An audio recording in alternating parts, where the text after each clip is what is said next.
Hey, good afternoon, ladies and gentlemen. Moonshiners of all ages, sizes, colors, genders, sexual persuasions, and all manner of degeneracy. I know I've been hitting the whiskey reviews hard lately, only because I'm busy. And obviously, I understand, even if, I don't look at the analytics on my channel because it's not much of a channel. But the analytics tell you that the moonshine videos that I do are far more popular than the whiskey review. Some of the whiskey reviews get some views, but not nearly as much. I mean, I've got a couple whiskey reviews that are up over 7,000-8,000 views, which for a channel with 360 something subscribers, I mean, that's not bad. And the whiskey reviews get almost nothing. So we got a nice rain day here in my home state. I know the screen's probably going to look blurry. Other than the rain, it's not bad. Neighborhood's green. All the rain we've been getting is definitely helping the grass look good. But we're pulling off a strip and run today. As you can see, back there you can see the other yellow bucket. That's full of strip and runs. The problem with, at this point, really all I do is double distillation.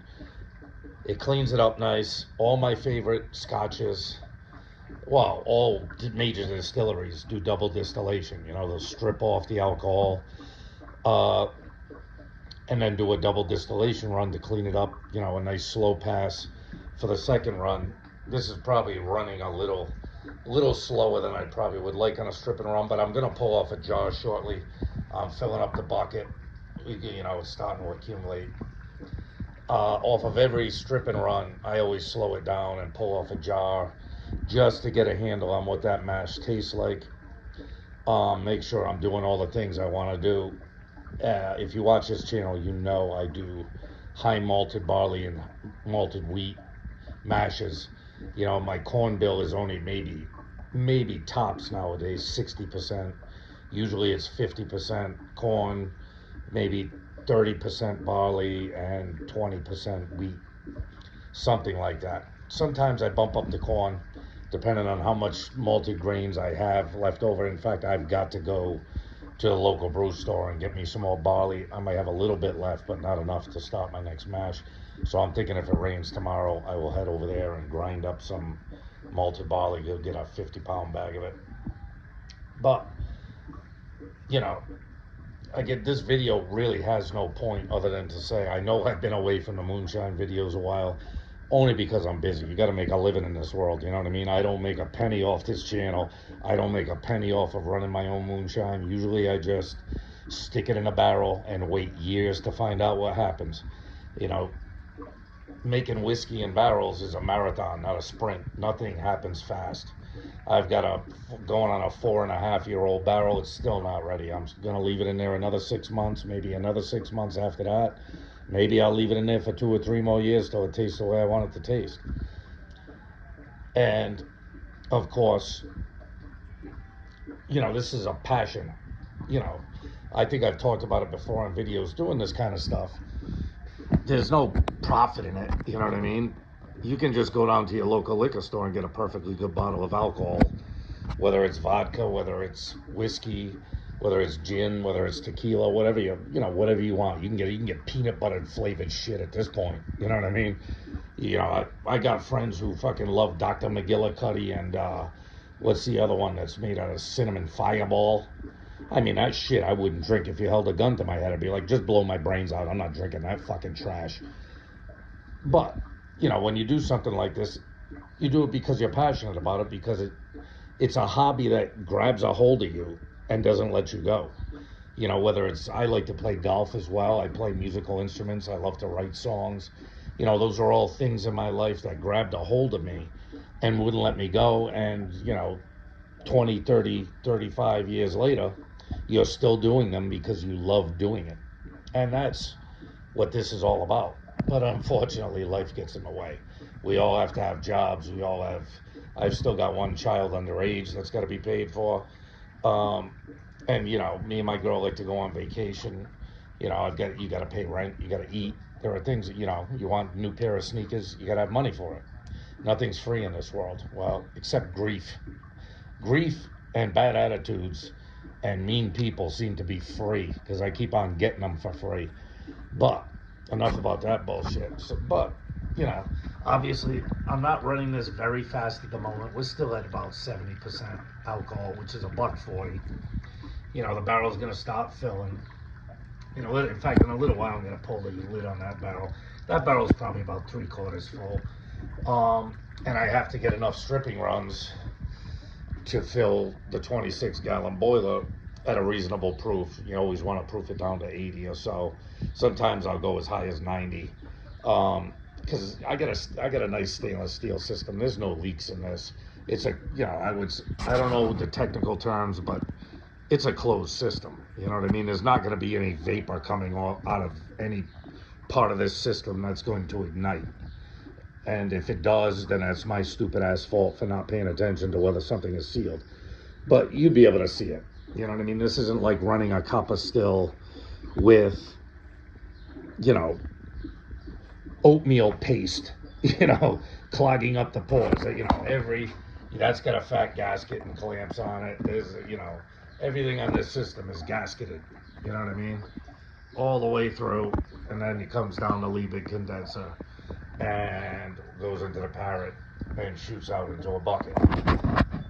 So, you know, I guess the rambling point of this video is I'd love to do this more often. I'd love to make more videos about moonshine. And I think eventually what I need to do is, I tried doing a video, you know, showing my face and showing what I do, but I was using my girlfriend's old cell phone holder tripod, and it wasn't really holding the cell phone that good. It was flimsy, and I really need to get a setup, whether, you know, one of them round lights and maybe a camera holder, and start doing little still side chats, you know what I mean, and sharing my experience, whether you need it or not, whether you agree with it or not. Everyone has their own way of doing this. Everyone has their own still that they run. Everyone has their own mash bill. Everyone runs their still the way they see fit for what they're trying to create or for the knowledge that they know. But I'd really like to start making slightly more sophisticated videos. I'm never going to go full production. You know what I mean? I don't think there's very few people in the moonshine whiskey making amateur business who are making money on this shit. You know what I mean? Maybe Jesse from Stillet, maybe a few other people. But this is just a labor of love. And the problem with double distillation is, you know, it takes you forever. You know, in order for me to fill up this still to do a double distillation, I've got to do 4 or 5 stripping runs. You know what I mean? And that takes an extraordinary amount of effort. Even though I do my mashes in big 40-gallon buckets, each mash is enough to fill up this still. It still takes, by the time you strip off the alcohol and get 2.5 gallons, maybe tops 3 gallons of, you know, depending on how deep in the tails you take it, it's still going to take me 4 or 5 stripping runs to refill this still in order to do my second distillation, to maybe get 4 or 5 gallons of double distilled distillate. And since I've got 15-gallon barrels, I've got 10-gallon barrels, I got 5-gallon barrels. If you're going to fill a 15-gallon barrel, it's going to take you, you know, 12 to 15 stripping runs and 3 to 4 double distillations to fill that barrel. That's a lot of time, a lot of effort. And, you know, I'm not worried about the money. You know, cracked corn and malted grains aren't really that expensive. It's the time. You know, it's the time that you have to take to do it. Luckily today I got a rainy day, or else I'd be working. Luckily tonight I got the night off. But, you know, this is the reason why I'd love to be doing more moonshine videos, and I will. You know what I mean? Thanks again, Wayne at Ozark Steelworks. You make the best copper heads ever. Those things produce some clean spirit. On a still this size, those good size heads, and I'd even like to at some point put a third one up top and get rid of, you know, the whatever you call it, the reflux head, deflagrator, whatever you want to call it. Get rid of that and just have a copper line arm coming off of 3 heads, because I really feel like the best move I ever made while making moonshine was getting these copper heads. It cleans everything up beautifully. You know, it takes a little time and effort to clean them. I don't only clean them maybe 3 or 4. Every 3 or 4 runs, I'll clean these heads out just on the inside.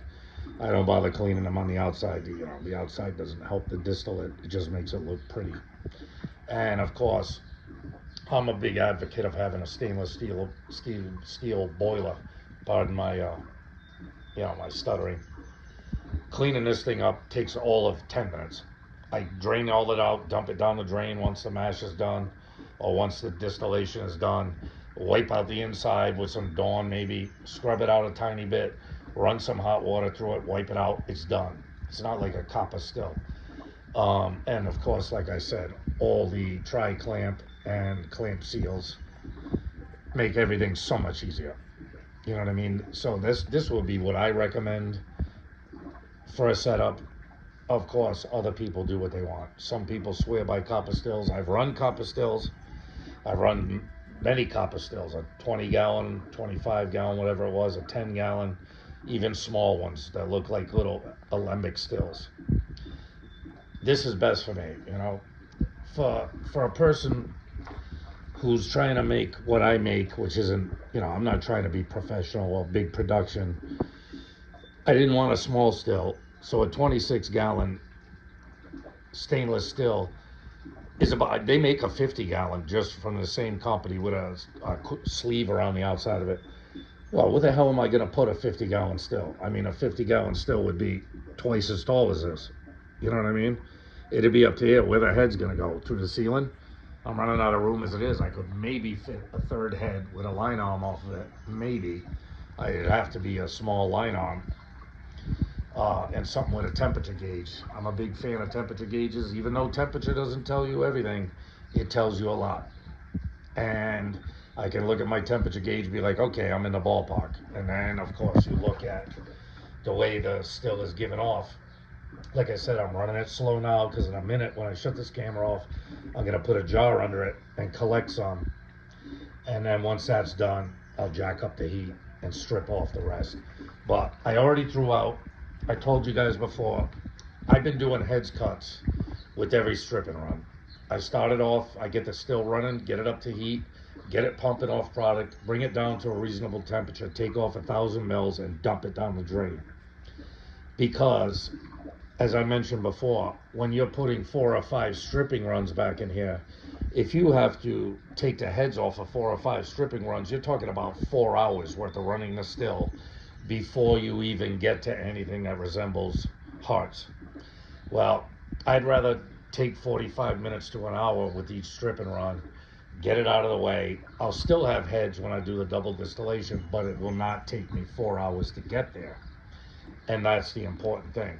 You know what I mean? Now, of course, some people will disagree. I'll probably get comments like I always do, blah, blah, blah. This is the way I do it. This is the, you blah, blah, blah. That's fine. Everyone is entitled to do what they want to do. This is what I want to do, and this is the way I want to do it, and I've been doing it a long time. I'm not a young man anymore. I've been doing this shit for like 20 fucking years. So it's not like I'm always open to learning new things. Don't get me wrong. I'm always open to, I subscribe to One Piece at a time. I subscribe to Still It. I used to watch George all the time. He's the one who, at Barley and Hops, he's the one who really taught me how to do this, or taught me how to get more sophisticated about it. I love Jesse at Still It. I fucking love One Piece at a time. Some of the channels with some of the Flatwoods, Cellar Brewing or whatever. He's taught me a bunch. There are a lot of channels on YouTube that talk about moonshining, and I learn a lot from each one. You're never done learning. Don't get the impression from me that, I know, I've been doing this 20 years now, I know everything. No, I don't know everything there is to know.